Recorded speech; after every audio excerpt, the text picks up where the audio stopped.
Bismillahirrahmanirrahim. Assalamualaikum warahmatullahi wabarakatuh. Kami dari Kelas 14 ingin membentangkan tajuk kitab Al-Jurus Samin fi Aqaid Al-Mu'minin karya Syekh Daud bin Abdullah Al-Fatani. Kenalan kitab, latar belakang penulis, dikarang oleh Syekh Daud bin Abdullah Al-Fatani yang merupakan seorang ulama Nusantara.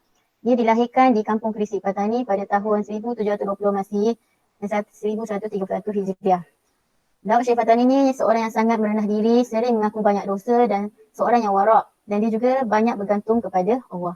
Kemudian Syekh ni mendapat pendidikan awal dalam ilmu tauhid, nahwu dan saraf selama 5 tahun oleh keluarga beliau sendiri, iaitu ayah dia, datuk dan serta bapa saudaranya yang merupakan ulama besar pada zaman itu. Syekh Daud melanjutkan pelajaran ke Aceh selama 2 tahun, kemudian menyambung pelajarannya di Mekah selama 30 tahun dan Madinah selama 5 tahun. Beliau juga berkhidmat sebagai pendidik dan pendakwah dan mendapat tauriah mengajar di Masjidil Haram, iaitu memimpin jemaah haji yang tiba di Nusantara. Dia mendapat penghormatan oleh masyarakat Asia Tenggara kerana mempunyai ilmu pengetahuan yang tinggi dalam bidang Al-Quran, fiqh dan hadis.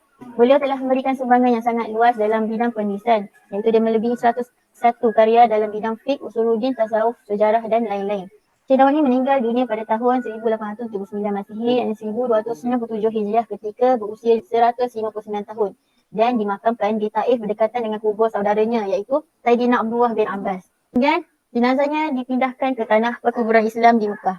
Latar belakang kitab Ad-Dur At-Tamim, ini maksud Melayu dia, mutiara berharga pada menyatakan akidah orang beriman. Kitab ini merupakan sebuah kitab tua yang membincangkan tentang ilmu tauhid berlandaskan fahaman ahli sunnah wal jamaah. Kitab Ad-Dur At-Tamim telah ditulis oleh Syekh Daud bin Abdullah Al-Fatani pada tahun 1232 Hijrah bersamaan 1818 Masihi ketika beliau berada di Mekah.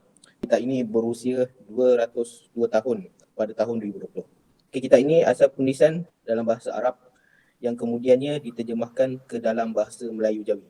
Faktor penulisan kitab ini adalah untuk memberi kefahaman kepada penuntut-penuntut ilmu di Asia kerana masyarakat Melayu yang tidak faham dan kurang fasih dalam penggunaan bahasa Arab. Hampir keseluruhan kitab menceritakan tentang tauhid uluhiyah, yakni tauhid yang mengesahkan Allah, dan tauhid asma wa sifat, nama-nama dan sifat-sifat yang wajib dan mustahil bagi Allah SWT. Kitab Ad-Dur At-Tamim membincangkan tentang sifat-sifat yang wajib dan mustahil bagi Rasul serta perkara-perkara samiyat. Kitab ini banyakkannya digunakan sebagai bahan pembelajaran dalam ilmu akidah di sekolah-sekolah pondok yang merupakan pusat pengajian Islam pada zaman dahulu. Naskah kitab ini boleh didapati di perpustakaan utama Universiti Malaya ataupun manuskripnya telah disimpan di Perpustakaan Negara Kuala Lumpur dan Museum Islam.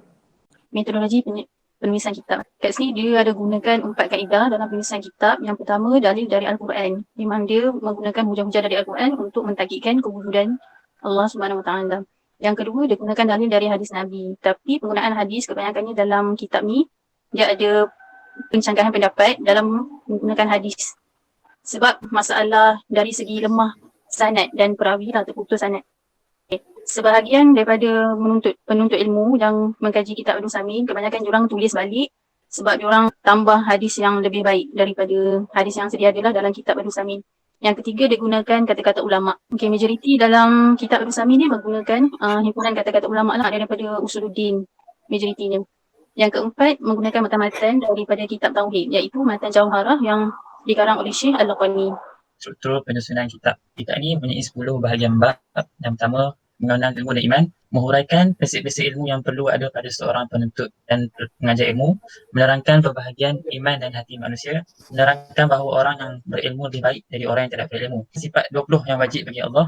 Dalam bab ini, sekarang membincangkan tentang sifat nafsiyah, ma'ani dan salbiyah. Sifat-sifat yang mustahil bagi Allah berlawanan dengan sifat 20 yang wajib bagi Allah.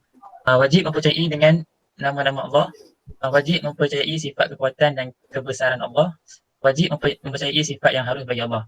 So, wajib bagi Allah untuk menunaikan janji pahala dan harus bagi Allah untuk tidak menunaikan janji siksa. Dari sifat 20 bagi Allah, semuanya dari diambil dari nas-nas Quran. Ke-9, tadi membincangkan tentang mempercayai para rasul, nabi serta kemukjizatannya.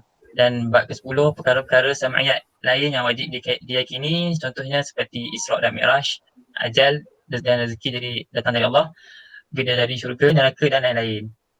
Kekuatan dan kelemahan kitab ini. Kekuatan bagi kitab ini adalah yang pertama, penyusunan yang cantik dan teratur, iaitu yang pertama membincangkan tentang uluhiyat, seterusnya nubuat dan akhirnya tentang sam'iyat. Yang kedua, sifat dalam kitab ini ada dalil-dalil yang digunakan dengan penerangan yang tersendiri.